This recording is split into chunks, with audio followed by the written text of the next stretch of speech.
এখন এই সবাই পুঁটি মাছ, কেউ বড় মাছ এইসব ধরতে ব্যস্ত। আর আমরা যোগ্য শিক্ষাকর্মী যারা, আর 6 মাস বেতন নেই, সামনে পুজো আসন্ন, দেবীপক্ষ শুরু হবে। আমাদের বাড়ির পরিবারের ছেলে মেয়েগুলো, বাবা মা, পুজোতে কিছু দিতে পারবো না, 6 মাস ধরে বেতন নেই, আমাদের কোনো সুরাও হলো না। সে হাইকোর্ট থেকে, সুপ্রিম কোর্ট থেকে কেউ আমাদের বিচার প্রদান করতে পারলেন না।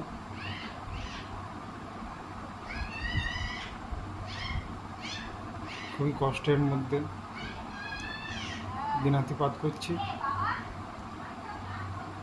এবং আমাদের শিক্ষাকর্মীগণ সবাই একই রকম অবস্থা। এদিকে সবাই রাজনীতি নিয়ে ব্যস্ত।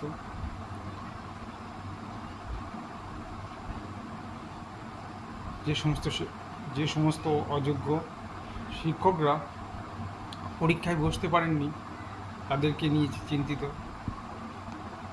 কিন্তু আমাদের মতো যোগ্য শিক্ষাকর্মীদের নিয়ে কোনো কথা কেউ বলছেন না। সবাই নিজের স্বার্থ নিয়ে ব্যস্ত, নিজের জীবন নিয়ে ব্যস্ত। আমরা কি করলাম, পুজোর সময় কী করলাম, বা সাংসারিক এই 6 মাস ধরে কীভাবে চলছে সংসারগুলো, সেটা নিয়ে কারো হেলদোল নেই। সত্যি সত্যি চমৎকার এই বিশ্ব।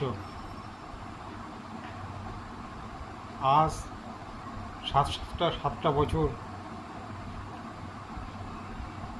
বিদ্যালয়ের নিরলস নিঃস্বার্থভাবে কাজ করার পরে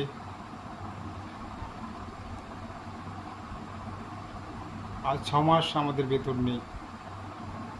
আমার ছেলে মেয়ে, প্রত্যেকের ছেলে মেয়ে খুবই দিনাতিপাত করছে।